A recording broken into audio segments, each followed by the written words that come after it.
तेरी तक के अदामा में मुरीद हो गए। उस बूढ़ी औरत का किस्सा भी आप नहीं भूल सकते, जो घर का सामान बांध के अपने दरवाजे पे बैठी हुई थी और उसने सुना था मक्के में एक जादूगर आया है, जिसे मिलता है उसका दीन छीन लेता है। कहीं ऐसा ना हो कि कहीं उससे मुलाकात हो जाए और वो दीन ही मेरा छीन ले, मुझे शहर छोड़ देना चाहिए। घर के थड़े के ऊपर सामान बांध के बैठी है, हुजूर भी गुजरे तो उसने देखा तो कहा, भतीजे ये सामान मेरे सर पे रख दे। हुजूर ने सामान उठाया, देखा तो बोझल था, वजनी था, और बुढ़िया को देखा तो कमजोर थी। तो कहा कि बुढ़िया अगर चाहो तो जहां चाहती हो मैं खुद न छोड़ा।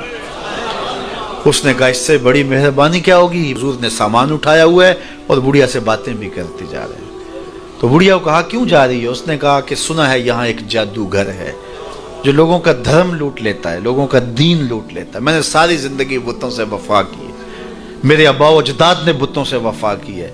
मैं चाहती हूँ दीन अजदाद हाथ से छूट न जाए, आखिर शहर में रहती हूँ कहीं मिल न जाए। खैर हुजूर ने कुछ नहीं कहा, उसका सामान नहीं फेंक दिया कि ठीक है तुम फिर जाओ। सामान उसका उठाया और जहां तक उसने जाना था सामान पहुंचाया।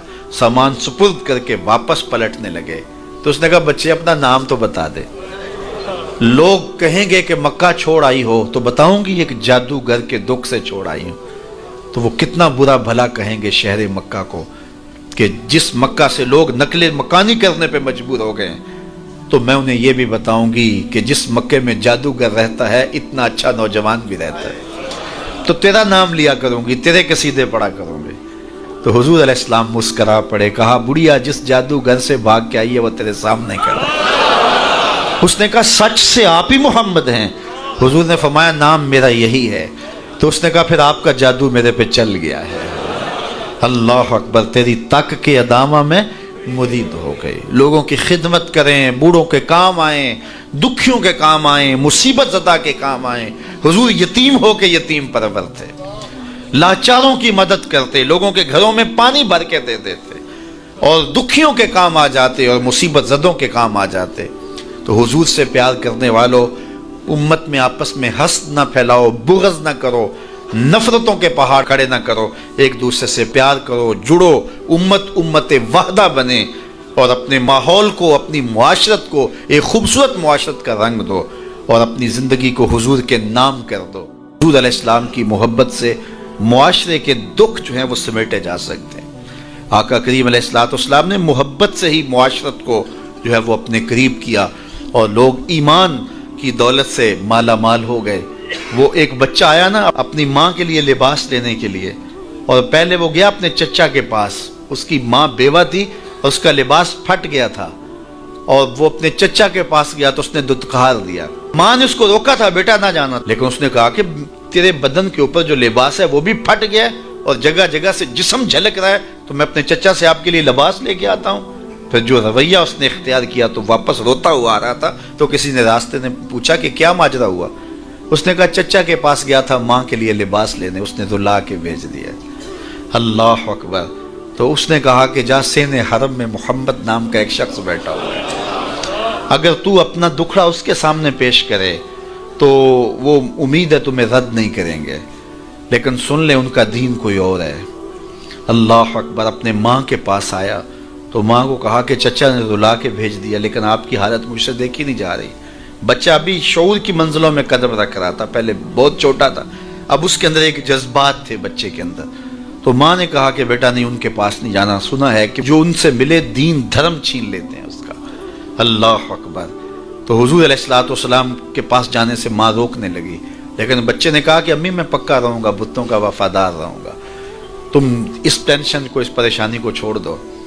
और हुजूर की खिदमत में हाजिर हुआ। हुजूर सेहने हरम में चादर ओढ़े बैठे हुए थे और जाके कहने लगा मैं पहले बात आपसे कर लेता हूँ, आपका दीन मैंने कबूल नहीं करना। हुजूर मुस्करा के बोले बेटा बताओ किस लिए आए हो। कहा मेरी माँ बेलिबास है, मैं आपसे लिबास लेने आया। हुजूर ने चादर रहमत उतार के उसके कंधों पे डाला। अल्लाह अकबर। वो वापस आ गया और माँ पर हुजूर की चादर उड़ाई। अल्लाह अकबर। और माँ ने कहा कि बेटे उसने अपना दीन तो नहीं तुझे दिया। कहा ना मैंने पहले कह दिया था तेरे दीन नहीं मानूंगा। माँ कहने लगी पुत्र उसका दीन मानना चाहिए, ये जिसने रहमत की चादर हमारे सर पे तान दी। کچھ لوگ کہتے ہیں جی بس میں تو اللہ کی مخلوق کی خدمت کرتا ہوں، میں تو حج بھی نہیں کیا، اس کے پیسے بھی غریبوں کو دے دیے ہیں۔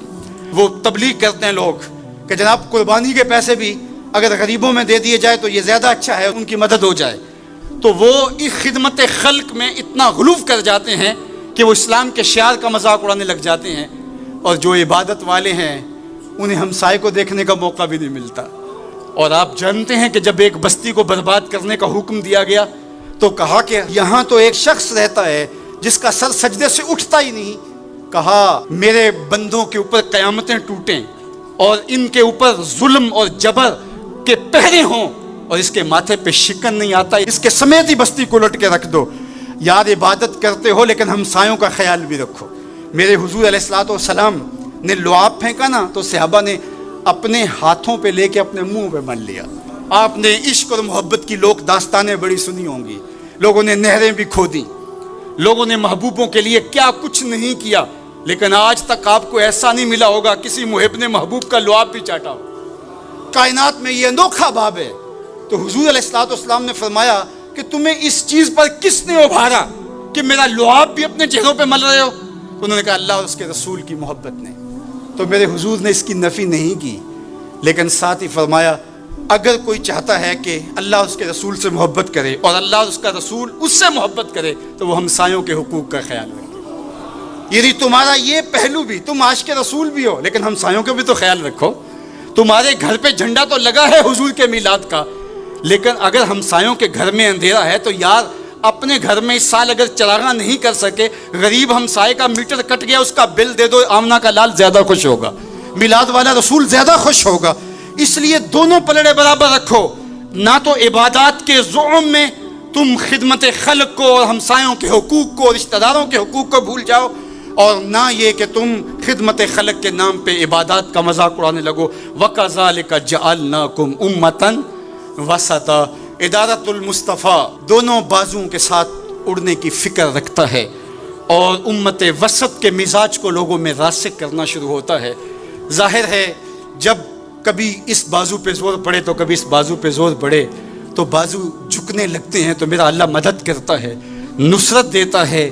تو کبھی ہمارے کسی بازو پہ فتویٰ بھی آ کے جو ہے وہ زور ڈالتا ہے، کبھی کسی فتوے کا میزائل لگتا ہے، لیکن ہم تو بلے شاہ کی بولی میں کہتے ہیں بلے آلو کی تینوں کافر کافر آکھن تو آہو آہو آکھ۔ ہمارا کام الجھنا تھوڑا ہے، ہم نے تو آگے بڑھتے ہی چلے جانا ہے، اور ہماری منزل تو مدینہ ہے، ہم نے تو اس کی طرف عازم سفر رہنا ہے۔ ادارت المصطفیٰ ایک فکر کا نام ہے، اور وہ فکر جو مدینے کی ضیاؤں سے پھوٹتی ہے، گنبد خضرا کے جمال کی روشنی ہے، اور وہ مصطفی نہیں ہو سکتا جس کے دونوں بازو میں سے ایک بازو شل ہو۔ حضور کی امت سے جس کو پیار نہیں ہے، حضور کی امت سے جس کو محبت نہیں ہے، حضور کی محبتوں کا کبھی بھی